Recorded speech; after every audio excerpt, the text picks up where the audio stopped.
Thank you everyone for joining. I am very happy to be able to host this panel with so many amazing people. We have our patients here. We have Amy Schechter, who's the CEO of Glam Squad and Everbody and many other amazing companies. She's going to be moderating the panel. And Amy, I'm going to bring it to you. Thank you everyone for joining. Great, thanks. Hi, everybody. Thank you for being here. Raka was kind enough to talk a little bit about my background, but really my background is I'm a 5-time CEO. I've helped support companies in all different kinds of beauty and fashion and wellness and medical, retail, and now I'm working in a number of different entities from jewelry to GLP-1s. And we were chatting about this idea that there are so many people that have so many questions. And why don't we do a webinar and see if we can answer some of those questions and engage with people to learn? So what's on your mind? What are you thinking about as it relates to a GLP-1? And could this session help you consider one to do it, to not do it, or to just be educated? So with that, I'd like the panel to introduce themselves. And what we've done is put together a team of people that should help you look at it from all different sides. So from the point of view of the doctor, the nurse practitioner, and people who have been through it. So Braca, do you want to give everybody a little bit of a background on you? Yes, thank you. Thank you, Amy. Bracha Banian, family nurse practitioner and CEO of IV Drips. I started doing weight loss in our practice about 3 years ago because I personally have gained 15 pounds during COVID and I struggled to lose it. And through my journey in trying to lose weight, I went on Ozempic semaglutide and I learned a lot about the medication. I realized how powerful it was when used correctly. And I learned that we could help many people through navigating taking the medication appropriately could help save many lives, but also help people just feel and look better and feel more confident in their body. And so that's me in a nutshell. And thank you everyone for joining. And I'll pass it to Dr. Hallstrom, Amanda. Hi, everybody. My name is Amanda Hallstrom. I am an endocrinologist, so I specialize in hormonal imbalances. Specifically, I see people for type 1 and 2 diabetes, PCOS, thyroid disorders, as well as many other hormonal abnormalities. But I have a particular interest in weight management and obesity. I have a similar background to Brock. I kind of struggled with my weight for when I was younger. Then I started playing tennis competitively and just realized how far taking care of your body was from both a dietary perspective as well as exercise. And so I decided to sort of focus in on this field in my profession. So I have a lot of experience prescribing GLP-1s, and many of my patients are on GLP-1s. So I'm happy to answer any questions today. Wonderful. And how about you, Katrina? You want to intro you?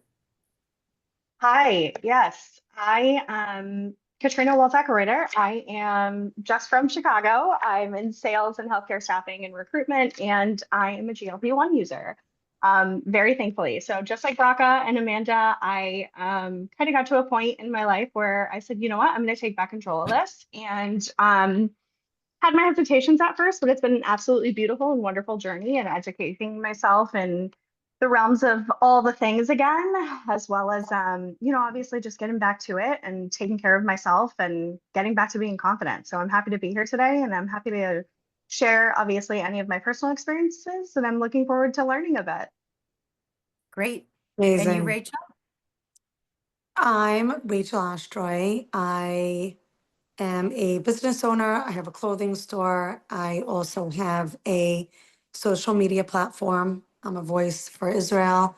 I have a clothing store. I have a lifestyle page. And I have 3 beautiful children, married for almost 10 years. And I'm a user myself. I shouldn't say it like that. Doesn't sound so great.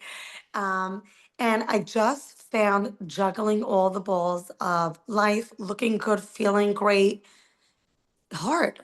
And I said, I need to find a different journey, a different path to really boost my life. You want to look good, you need to feel good. You want to feel good, you need to look good. It's inside out.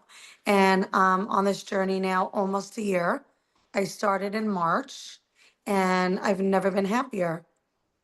So Wonderful. Thank you. that's me in a nutshell. Okay, well, thank you. Okay, so let's get right into it. And please, I can see that there are people that have already started to ask questions.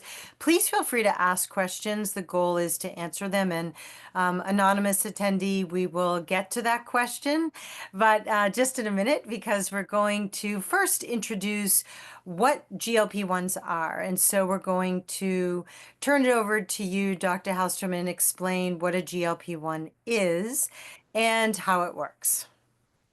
Great. So GLP-1s are sort of the umbrella term for our incretin hormones. So we have GLP-1, which is a glucagon-like peptide 1, and we also have GIP, which is a gastric inhibitory polypeptide. When these medications first came out, we were really just targeting GLP-1, the GLP-1 receptor. That's where we have semaglutide or Ozempic or Wegovy. And then later on, we developed this medication that targeted both the GLP-1 as well as the GIP, and that's tirzepatide, which is the other flavor of these types of medications. And what they do is very similar.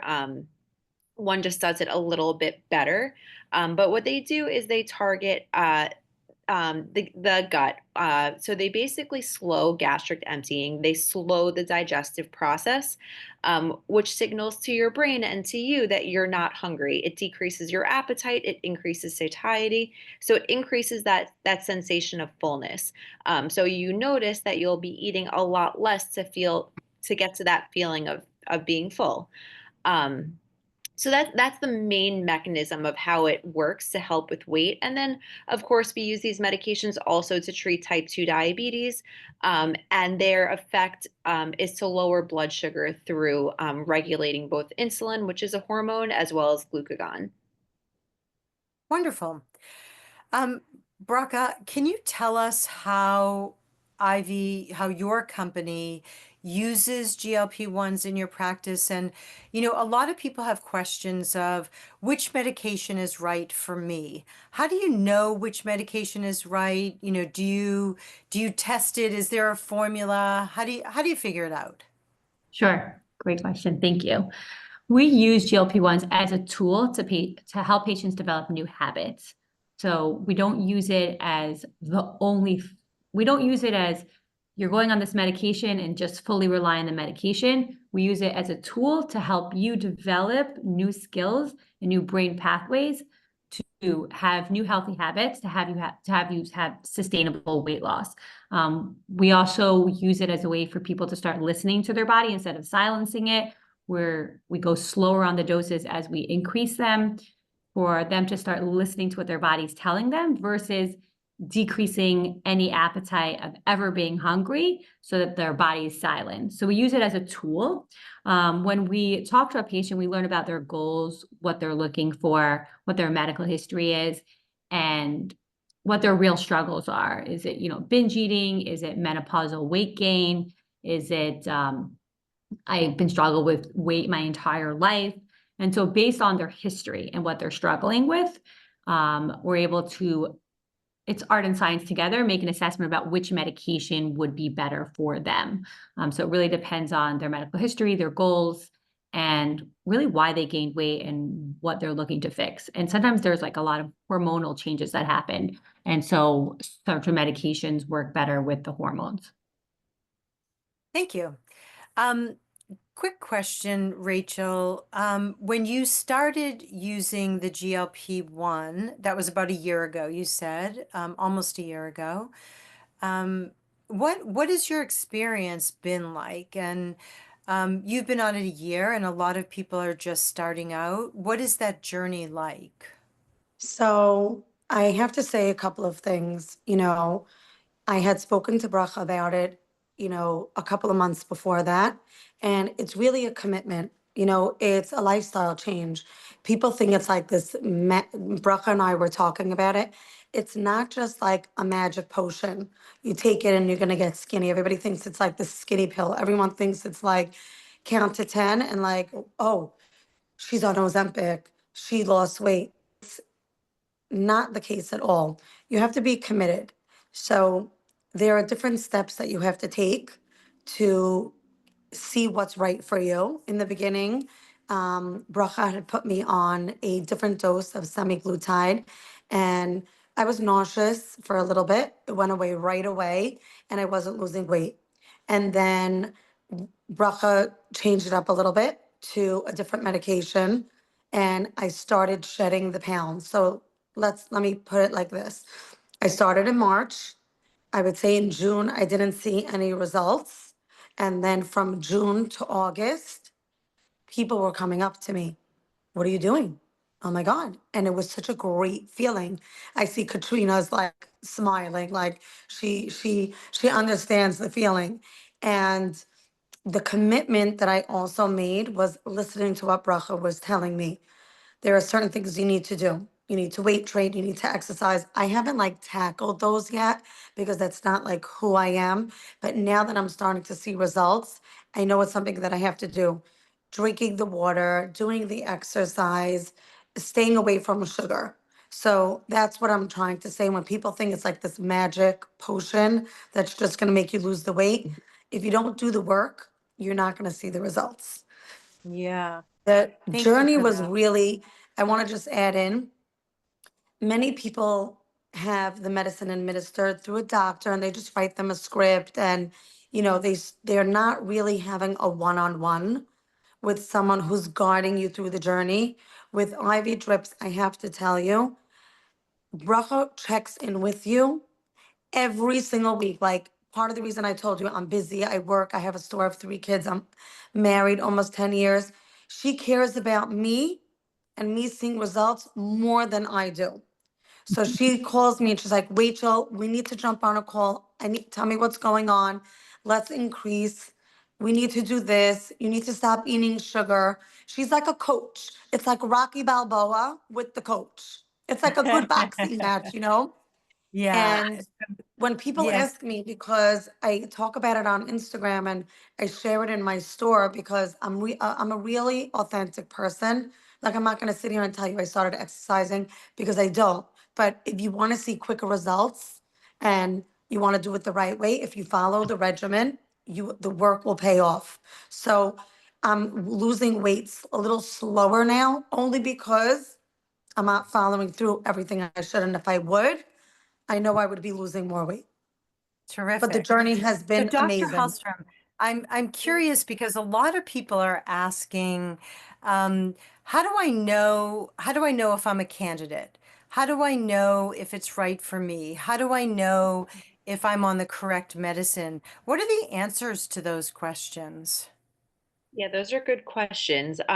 So as far as being a candidate, so the guidelines, which are guidelines, they're not, things written in stone. We just use them as a guide.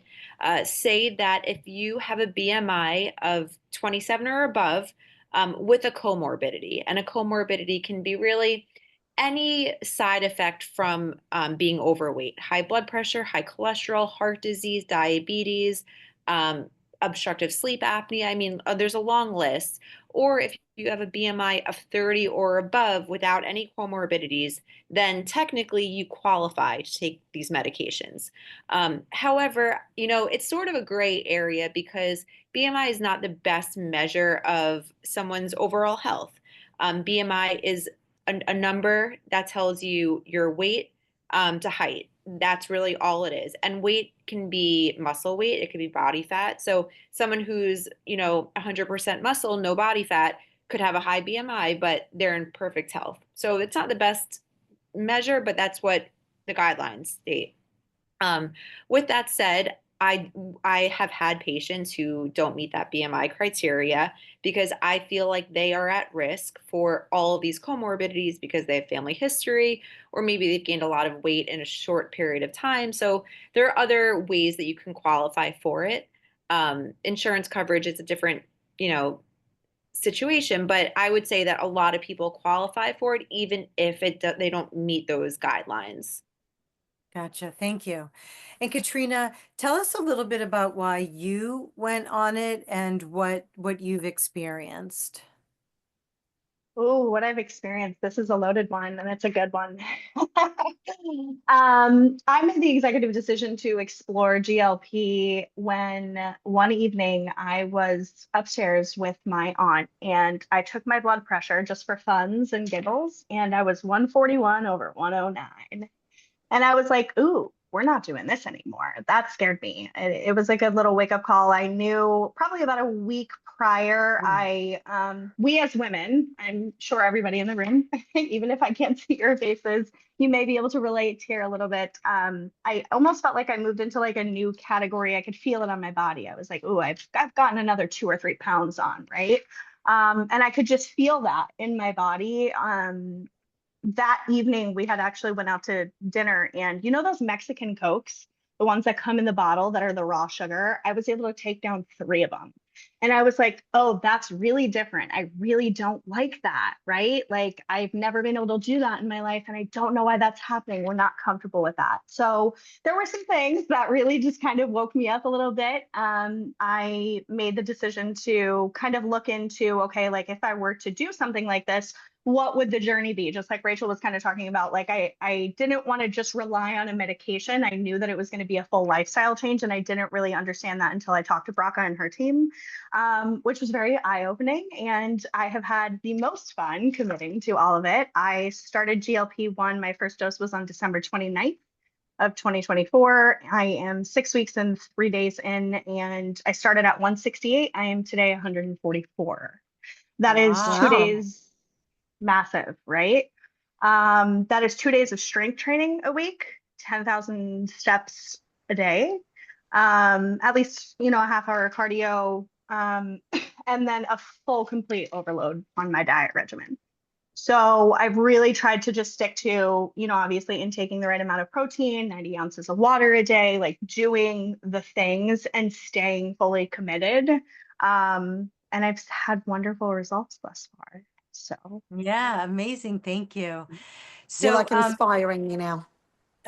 so when you pick come up work out with Instagram me, right Rachel. now, Come to me. when you Sorry. pick up Instagram right now, you can't go a minute without seeing GLP-1s cause thyroid cancer, GLP-1s cause any kind of cancer, gallstone, you name it. Braca or Dr. Hallstrom, what do you guys think about that? What do you think about all these new articles coming out every day saying, this and that about what they always call it Ozempic, but we know it's not always Ozempic. What do you think about that? I'll let you So go. Okay. So it's so funny because I think that's like the number one question from my patients is like, am I going to develop thyroid cancer? Or like, I have a thyroid nodule. Does that mean I can't take it? Or I have a history of thyroid cancer. Can I not take it? And the answer is always no. So no, that's not a contraindication. Yes, you can definitely take it. So there's been nothing to show a cause and effect from GLP-1s and thyroid cancer per se. However, we did see in animal studies what some of the first trials that came out that led to Ozempic's FDA approval showed some sort of cause and effect between GLP-1s and medullary thyroid cancer. It's a very rare version of thyroid cancer. I would say less than 0.01% of the population who has thyroid cancer actually has medullary thyroid cancer. So that's the only group of people who should avoid GLP-1s. There's no association with the more common thyroid cancer, which is papillary thyroid cancer. It has no adverse effects on thyroid nodules. And there was an early study that showed that there was actually no increased risk of pancreatic cancer, breast cancer, or other thyroid cancers with these medications. So that can definitely, that myth can be put to rest because there's really no association. Terrific. Thank you. And Raka, what kind of patients do you see that come in for GLP-1s? You know, I've heard people say, oh, you have to be very heavy, or oh, you have to have a certain body type. Is that what you're experiencing as well? Sure. I just want to add one thing to what Yeah. Dr. Hallstrom was saying, is that another side effect that people ask about is nausea. And if you learn to use the medication correctly, you will not experience nausea. The nausea happens when your sugar starts spiking on these medications, and it's almost your body talking to you. It's like a coach talking to you and telling you, I don't really like what you just ate. It doesn't mean if you're not feeling nauseous, it doesn't work. But when you do get nauseous, it's almost a way of that is talking to you. And so if you learn how to eat foods that are good when you're on a GLP-1, or you learn how to move away from high carb, simple sugars, you likely will not feel nauseous on this medication. It's really just about training your body how to eat. And I see it as a beautiful thing. Something's giving you guidance about real-time feedback about what your body's feeling. The type of patients that I would say come to us at IV Drips are really patients either they gained weight after giving birth and they were not able to return back to their body that they were before they, had children. Someone that gained weight during COVID, a lot of patients who just do nothing different, but they just gain weight like during menopause, which is like a really, Menopause. yeah, like 8 pounds for no reason, doing nothing different. And so people who just really struggle to lose weight. Most people have been struggling for many years.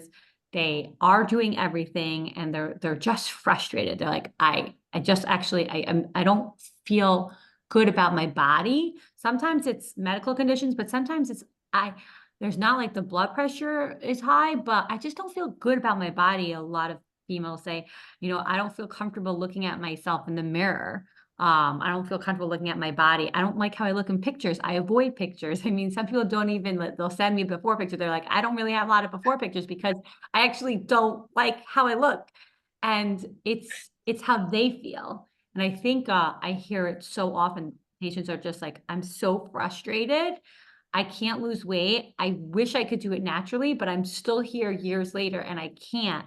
And I think slowly people are learning that really weight loss is not about willpower and it's so much more deeply complex, and something like this could help them get to the goals that they want. So Great. Thank you. Okay. Katrina and Rachel, just a quick round. Did you have side effects? Katrina, you go Katrina? first. I had side effects week two, week two for one day.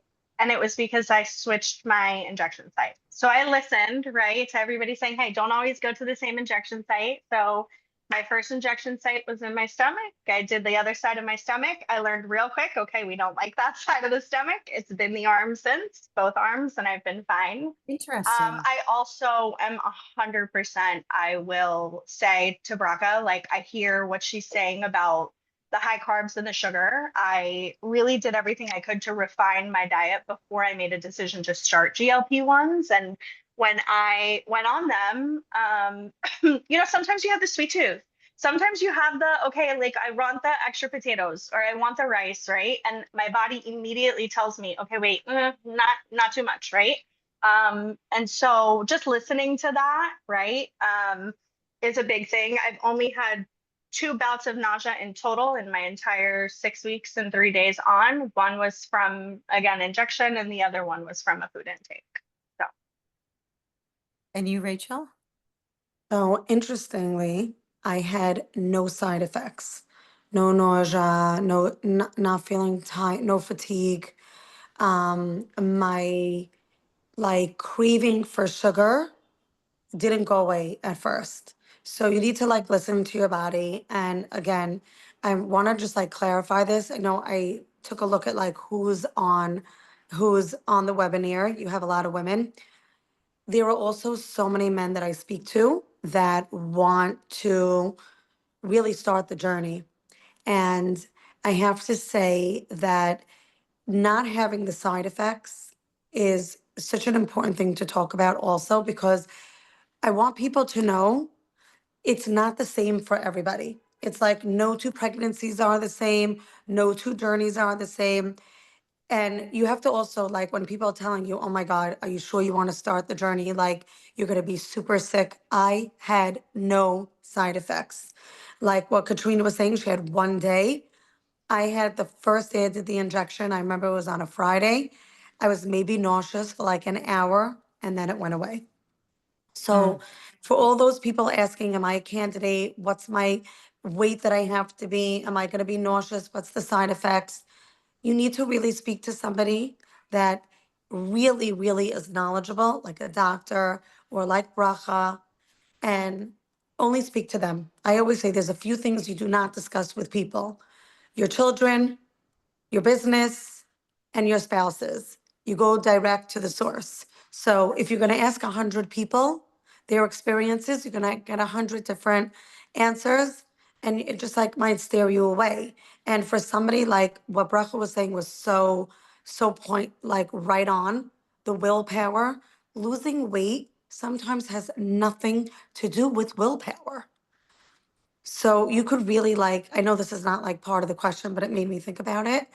You could not start the journey because of influence through people.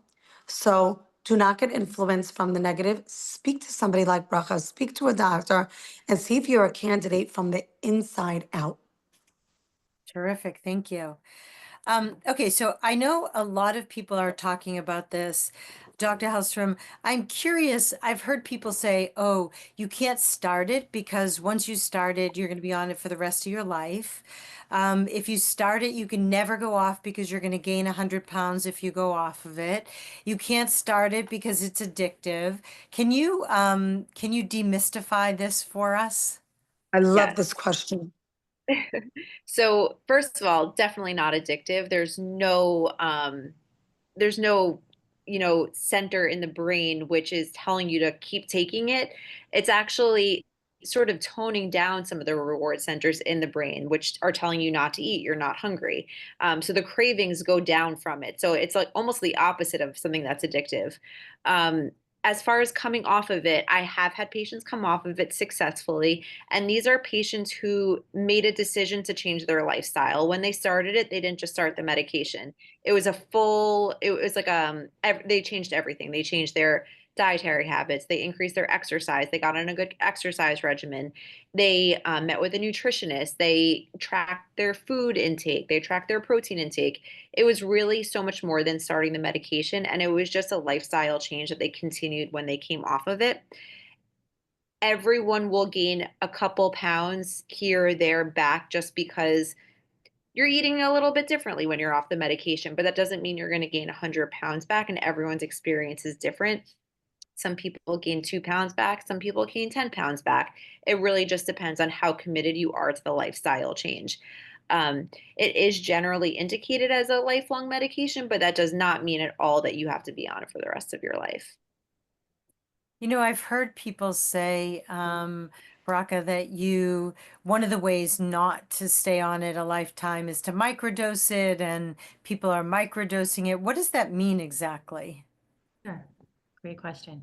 So, I would say, we saw certain studies when people go on these medications, when they change their lifestyle modification or when they don't, you usually will see that both populations, both groups will lose the same amount of weight, but the people that keep the weight off are exactly what Dr. Hallstrom said, where they changed their lifestyle. Those are the people who kept the weight off, and because they're also using the tool to learn new habits. When you're microdosing on these medications, so sometimes microdosing not everyone needs high doses. There's those Ozempic doses that work for people who are trying to control your sugar, but not everyone needs to go that high. It's not necessary for everyone. It's not one size fits all. Microdosing could happen either they just go on lower doses or they don't use it as often. Sometimes we microdose people for other reasons outside of weight loss. For example, we put people on it who just struggle with binge eating, not necessarily looking to lose weight, but just in general, that obsessiveness. Or even I put patients on it who have bulimia, who couldn't control the impulses. So the microdosing could happen on different levels. I mean, a lot of times I put people on it who are in their 70s, they're want to lose weight, but they actually don't have a strong appetite. Someone like that, I'll microdose because I don't really want to cut her appetite, but I want to also decrease her sugar spikes. So we play around with it. It's art and science together. And then sometimes patients go on it to lose weight. So we go on a little bit, not very small doses, a little bit higher, enough to decrease their appetite. And then once they lose the weight, we microdose them to maintain it. But also sometimes they don't need it for the weight loss anymore. At that point, they saw the benefits of the drug, of the inflammatory response that it has. It decreases inflammation in your body. So certain patients just stay on it because they see, hey, my skin's better. I'm having less inflammation in my body. I feel better on it. And they keep on taking it at a lower level, not to decrease their appetite, but to get the benefits of longevity. Thank you. So, Katrina, you talked a little bit about lifestyle change. And Bracha, you keep mentioning lifestyle change a lot as well. It sounds like it's not a magic pill, and you do have to have a lifestyle change in addition to taking this medication. What does that mean for you, Katrina, and how can you share that with this group? Yeah, for me, it is an overhaul, like complete overhaul in my entire life. It started with my diet, absolutely. I think my biggest first concern moving into the GLP was the side effects and then whether or not I could get off of it, right? So Dr. Hallstrom's answer in a space of like, hey, listen, like you could, if it's sustainable, was the first answer that I got. And my question became, how do I make this sustainable, right? If I'm going to leverage this as a crutch, I'm going to learn the new habits and I'm going to create a better lifestyle for myself. I've never done that in my 30s. I am 33 years old and I still feel like I'm 19. It's great, right? But I'm not behaving like I'm 19 anymore. I'm not as active as I was. So I told myself, okay, we're going to clean up the diet, beautiful. And we're also going to get back into the gym and we're going to find the things that make me happy in a space of keeping my body active, right? Like Dr. Hallstrom again said, keeping track of everything. And that's just because I'm on, again, a hyper awareness space and a hyper education space right now. It's not even more so. I could lose the weight without the tracking and I could, I'm working with a personal trainer. I'm 2 days a week, I'm strength training with him and then the cardio. And he's telling me, hey, look, like, let's do the caloric intake and make sure you're watching your calories. But it's interesting for me. It's more so like, hey, like I want to know how much protein I'm intaking. I want to know how many carbs I'm intaking so that eventually I can get to a point where I know what meals I can eat and what makes me happy and keeps me, obviously sustained. And so I think it's a big education piece, the big commitment comment and the lifestyle comment keeps coming up in a space of, for me, I really dove into it from an educational realm. Amazing. Everyone on this call so far is talking about protein. Bracha, why is protein? I mean, my friends that are on it are drinking liquid protein. They're counting their protein. What is it? Why do you have to be so conscious of protein? Okay, so protein is essential for our diet. A few different things. One is you should be working out on this medication, lifting weight, resistant training. In order for that to happen, you need protein. Whether you're on the medication or not, you need to have protein when you're having that sort of lifestyle. The other thing that's important to know is when you go on these medications, your appetite does decrease. So you have room for like X amount of food. Usually you have room for this. Now you have room for this. You have to make decisions about what you're going to eat. You only have there's only X amount of hours in the day that you have to make decisions about how you're going to spend those hours.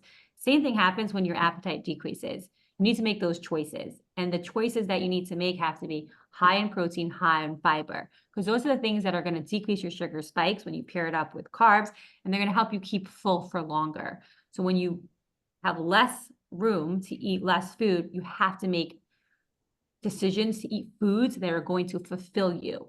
When you do those things, that's how you're able to sustain the weight loss. When you just say, you know what, I'm not hungry, I could actually just pick from these few fries and just pick from this, and I get to eat all these things and still be skinny. If that happens and you fill up the amount you have in your stomach for just those small amount of foods, and when you go off the medication, that's not going to work anymore. You really have to stick to the fiber and protein to have a healthy, nutritious body, because if you only have X amount of space. You have to eat things that are going to help you grow muscle, hair, skin, nails, and give you nutrients, and also for long-term results. Amazing.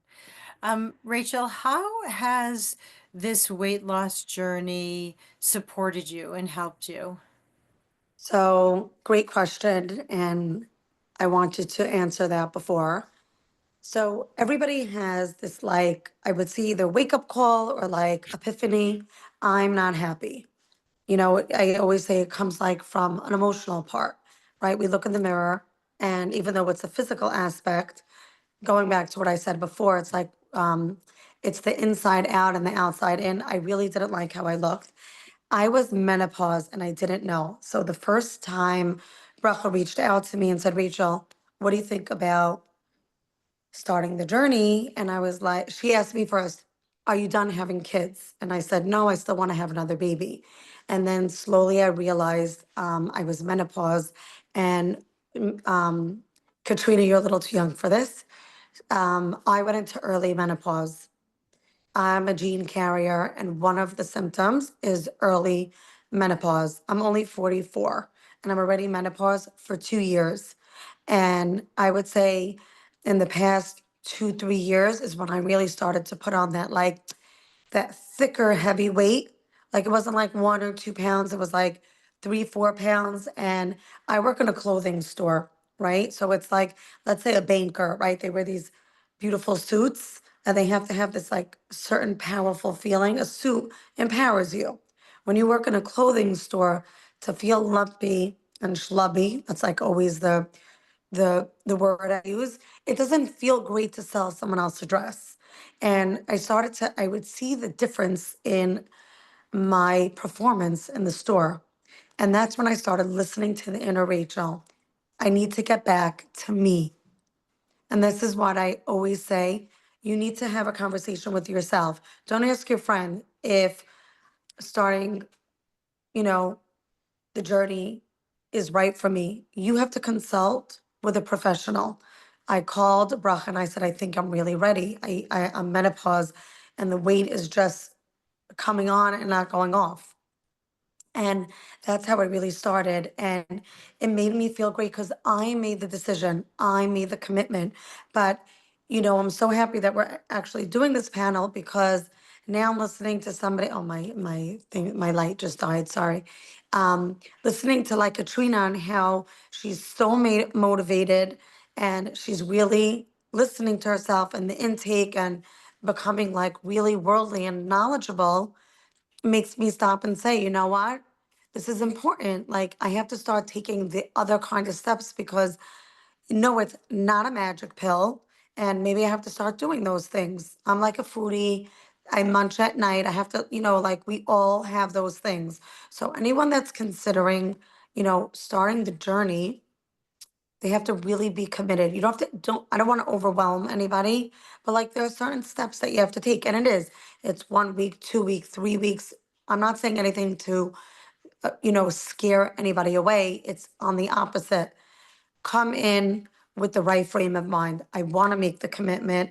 I want to feel good. I want better for myself. So when people ask me and they're like, am I going to put on the weight if I stop?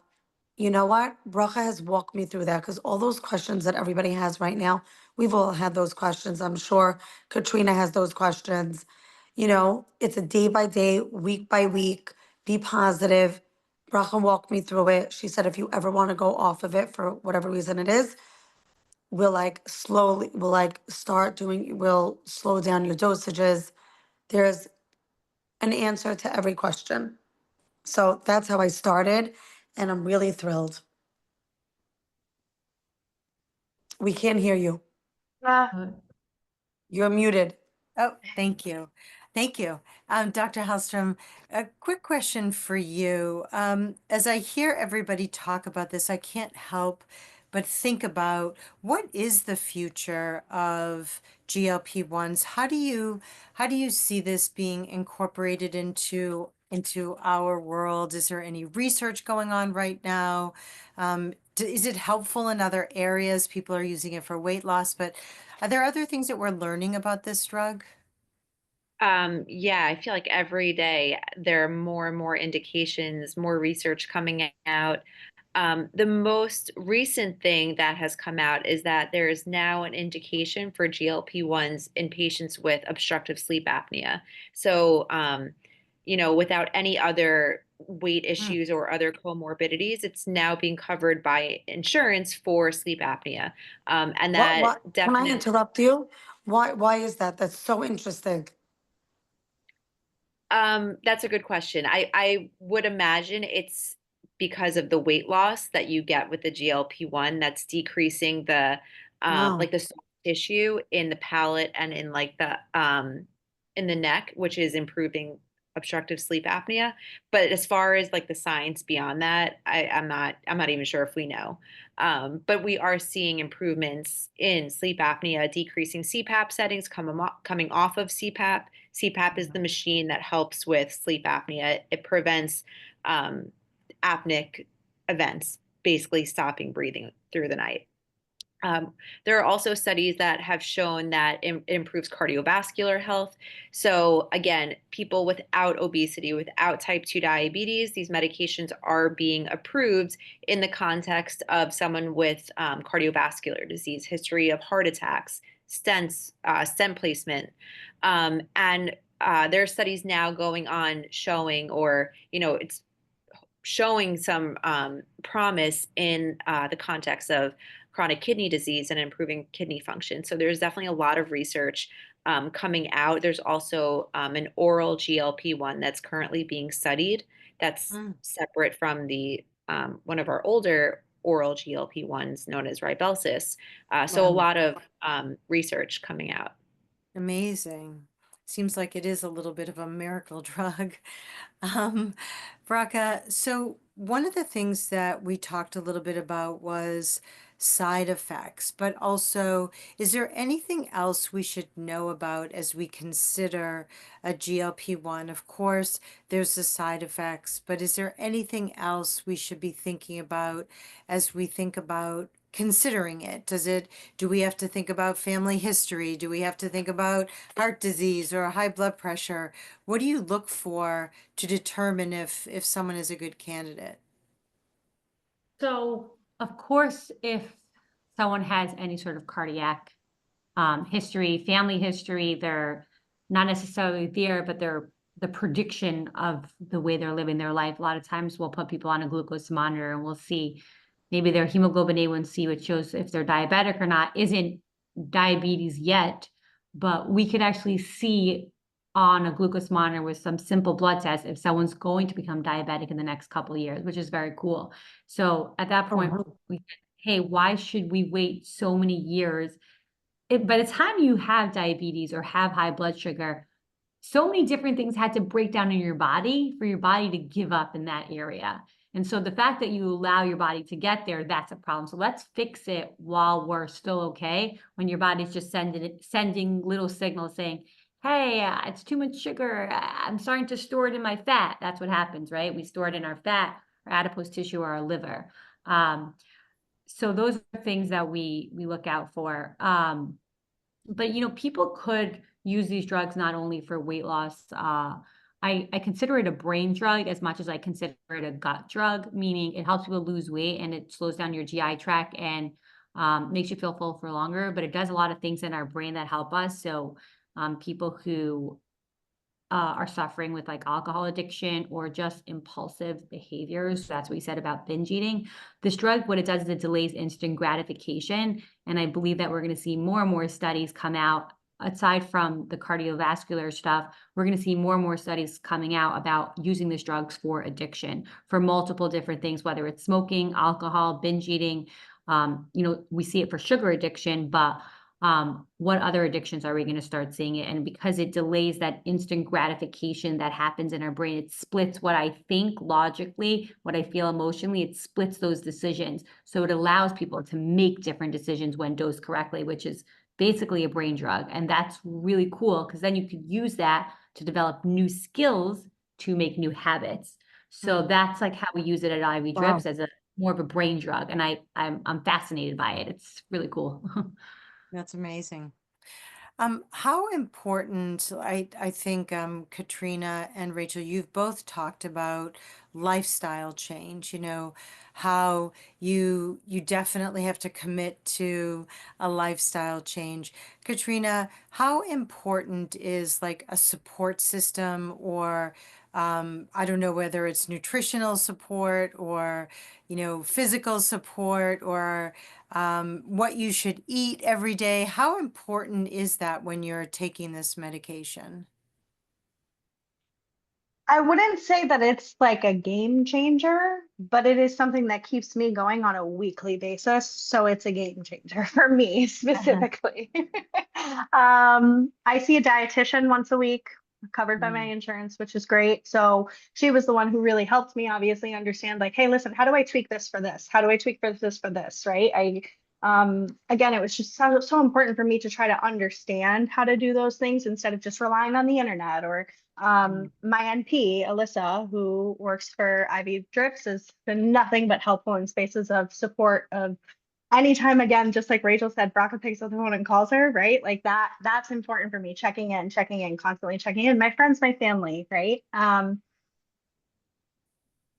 The physical support, I made the executive decision to go see a personal trainer because I wanted to learn and understand how to do the things properly from a strength training realm because of the fact that I knew how important that was. And I also, again, from a lifestyle sustainability standpoint, I want to be able to sustain that when I'm done, right? So anything I can build to mold for myself now, even if I'm, obviously still not seeing a personal trainer by the time that I'm not done dosing, great. I've learned the things that I need to from that space. And that has been absolutely obviously he's in my ear and he's looking at my watch information and texting me. And it's been vital for me to have the support systems Amazing. across the board. Amazing. Rachel, how about So, you?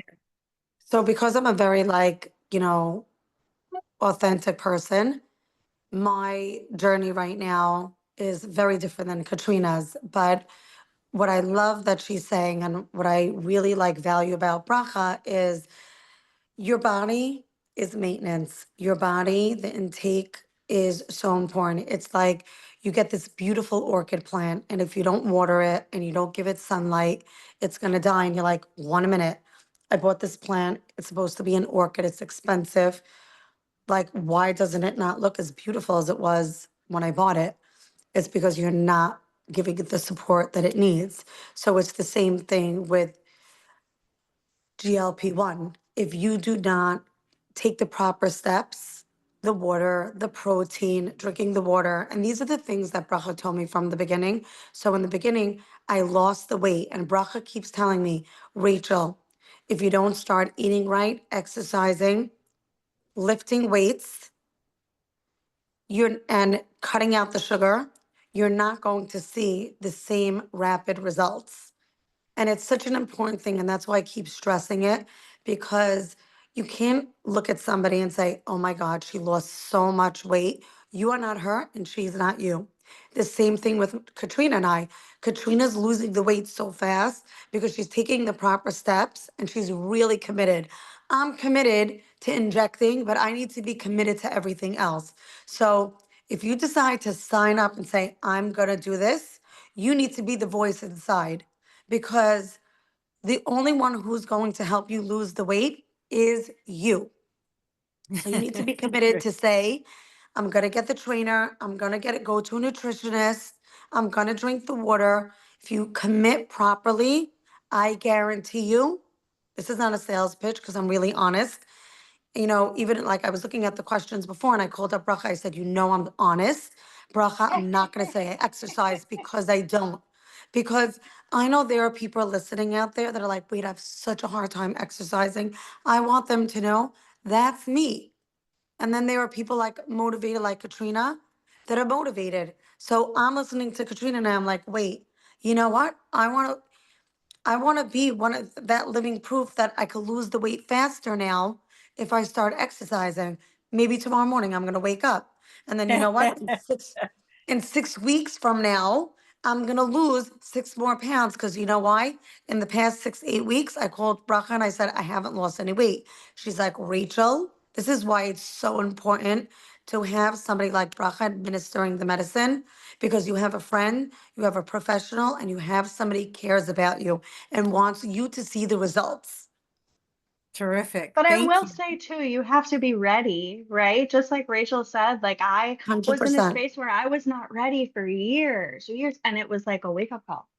It was like something happened to me overnight and everything shifted, and I just threw myself head first into this self-determination, and I'm gonna learn the lessons that I need to about delayed gratification. And thank God Yeah. it's a brain drain too, And I want to because just, you I like know, that. And I want to say one other thing, because I work in a dress shop and I hear a lot of girls talking because women walk in now that were like a size 14, 16, and now they're like a size 6, 8. And I hear women saying, oh my gosh, I have a wedding. Give me the number to Ivy Drips. You look amazing. And I tell them, this is not like a quick fix. fix. You need to be ready to do it long term. That doesn't mean that you need to stay on it forever, but you need to know it's not just the potion. If you want to do it, you have to do it. It's not just, you remember the watermelon diet? These like Yeah. crash diets, Yeah. right? GLP-1 is not a crash diet. It's a commitment. It's a lifestyle change. You have to say, I am ready, not for your friend, not for your husband, for you. Mm. Terrific. Thank you. So I think we have time for one more question. Then we'll open it up. If anybody has any questions, please put it in the chat. But Bracha, one of the things that has come up quite a bit with people is the cost of this. Does insurance pay for it? Do they not pay for it? How do you get them to pay for it? What's the world around this? So unfortunately, the world would be amazing if insurance did pay for all of these medications, because we'd have, in a couple of years, a perfect world and everyone would be in perfect health. But it doesn't. We take care of patients who we don't work with insurance. We take care of patients who um, are not usually diabetic, but they want to lose weight, 20 pounds. They don't feel like their best self, or even if they couldn't get covered by insurance for whatever reason, believe it or not, a lot of people don't get covered by insurance, even though they really should, or they really do need it medically. And so the amount of days that you would wait to see if insurance covers, every single day, you are allowing yourself to have more sugar spikes, more inflammation, putting yourself every day at risk for more cardiovascular risk. So it's not worth the wait. And also, if you don't feel good about your body, it's like, how much do you want to invest in your health? How much do you want to invest in your confidence? You think about when you go out to eat, like the amount of money you spend on food for dinner. I always say, one, you'll be spending less money on dinner because you're going to be eating a significant less. I think you'll actually save money on this medication, to be honest, because there's no Uber Eats in the middle of the night because I'm craving something. At that point, you're able to control those impulses. So you actually save money. But how much money do you want to, you have to look at it as investing in your health. Like, how much money is my health and me feeling good about my body and myself when I show up to the world? How do I want to show up? I want to show up feeling good about myself, because that will come back to you and reflect back. So it's important, and especially for the woman out there, like wanting to feel good about your body and feel good about yourself, and look in the mirror and say, I love my body and I love myself. And I speak more because I think it's, a lot of women say, I don't want to be vain. I don't want to be so vain, like to lose 10 pounds. It's not vain. Like, you look in the mirror, you should love how you look. You should love your body. You should feel comfortable looking at yourself naked. Like, that needs to happen. And way too many women don't. And I think it's like an investment you make in yourself, for one, confidence reasons, but two, also like health benefits. And I think it's a worthwhile investment, very much worthwhile. Thank you. I want to just interrupt for a minute. I love what Bracha said, and I want to like really amplify this. Vanity is a very, very important thing, because if the concept of vanity didn't exist, women wouldn't feel that urge inside to look good. And it's a push and it's an incentive. There's a balance for everything. So a little bit of vanity in everyone's life is a good thing. Terrific, thanks. Dr. Hallstrom, a couple of people have asked, can you be on this if you're trying to get pregnant? That's a good question. You Yes. cannot. So we don't have really any data to support the safety of this in pregnancy. My recommendation is that you would stop it 8 to 12 weeks before becoming pregnant. I have had patients who are on it, and for a multitude of reasons, their fertility improves, they become pregnant, and we stop it right away. So, and that leads to a healthy pregnancy. So I'm not going to say that it could harm the baby, but we generally say if you're planning pregnancy to not start it or come off of it. Terrific. And somebody also asked, I saw, if I had skin cancer and pancreatitis many years ago, can I still qualify for this? Great question. So, as far as skin cancer goes, no risk. You can take the medication. Pancreatitis is a little different. So, we normally will say that if you have a history of pancreatitis, you do not go back on, you do not take this medication. There is a very small risk of pancreatitis with GLP-1s. So, that I would say is like a relative contraindication. Yeah. Okay. Agree. We're getting close to That's time. different than, that's Yeah, different than. I just, liver no, I want to just say one transplant. thing. Even if people are having it already administered, they started with somebody else and they don't see results, it's okay to like call up Bracha and say, listen, I started, I'm not happy. People call me all the time. They're like, I'm already doing it through my doctor or I'm getting it here. The whole point of it is to be on the right track. It's the same thing like exercise. The person who is administering it is just as important as the exercise, as the intake of the right diet. It's a full circle. Terrific. One other question, Dr. Hellstrom. Is it recommended to take any supplements with GLP-1s? Yes. I think that's like user dependent. Everyone might have a different answer. I'm not a huge supplement person. I believe that everyone should take a multivitamin to get Mm.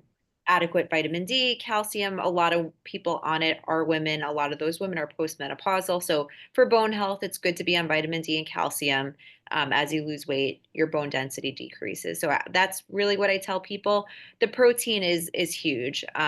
It can be taken like in supplement form, like in powder form, but you can get it through the diet. But other than that, I'm not really a huge proponent of supplements. Okay.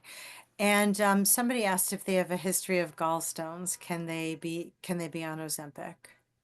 Another great question. So, this is sort of a gray area for me. I actually have one patient who I know has gallstones who I did put on the medication, but I sort of went back and forth for a while because there is a risk of increasing the amount of gallstones, increasing the volume of Wow. gallstones with the medication.